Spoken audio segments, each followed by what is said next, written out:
Create చేసింది కాదు, వేరే ఏ వ్యక్తి క్రియేట్ చేసిన దాన్ని నేనైతే ఇప్పుడు మీకు అయితే చెప్పబోతున్నాను.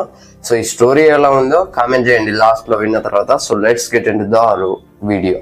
ఓపెన్ చేస్తే దేవరా అండ్ బైర్య ఇద్దరు మంచి ఫ్రెండ్స్. ఒక రోజు ఊళ్ళో కుర్రాళ్ళంతా కలిసి షిప్ లో సామాన్లు దొంగతనం చేస్తారు. దేవరాకి అది నచ్చదు. దాంతో దేవరా కుర్రాళ్ళను కొడతాడు. దేవరా ఆ ఊరోళ్ళకి ఇలా చెప్తాడు, ఊళ్ళో ఎవ్వరు కూడా సముద్రంలోకి వెళ్ళకూడదు సామాన్లు దొంగతనం చేయడానికి. బైర్య బ్యాచ్ అంతా కలిసి ఒక స్కెచ్ వేస్తారు దేవరాన్ని చంపేయడానికి, ఎందుకంటే సముద్రంలోకి వెళ్ళనివ్వడు కాబట్టి. ఒక రోజు స్పాట్ పెడతారు. చూస్తే దేవరానే అందరినీ చంపేస్తాడు. లాస్ట్ లో బైర్య దేవరాని వెన్నుపోటు పొడుస్తాడు. సామాన్లు దొంగతనం చేయడం మళ్ళీ స్టార్ట్ చేస్తాడు.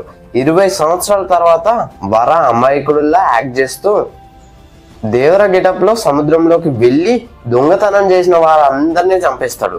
ఒక రోజు వర దొరుకుతాడు. నిజం తెలిసిపోతుంది అందరికి.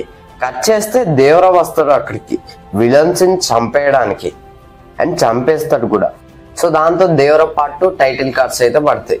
సో ఇది స్టోరీ అయితే తను రాసింది ఓకే అనిపించింది. సో ఈ పాయింట్స్ తోటి కూడా నేను మ్యాచ్ చేసి ఇంకో స్టోరీని అయితే రెడీ చేస్తున్నా. స్టోరీ కావాలంటే కింద కమెంట్ చేయండి, అండ్ ఈ స్టోరీ ఎలా ఉందో కూడా కింద కమెంట్ చేయండి. సో ఇది ఫ్రెండ్స్ ఓవరాల్ గా వీడియో అయితే. వీడియో నచ్చితే లైక్ చేయండి, షేర్ చేయండి, కమెంట్ చేయండి, ఛానల్ సబ్స్క్రైబ్ చేసుకోండి. Thanks for watching. By by now.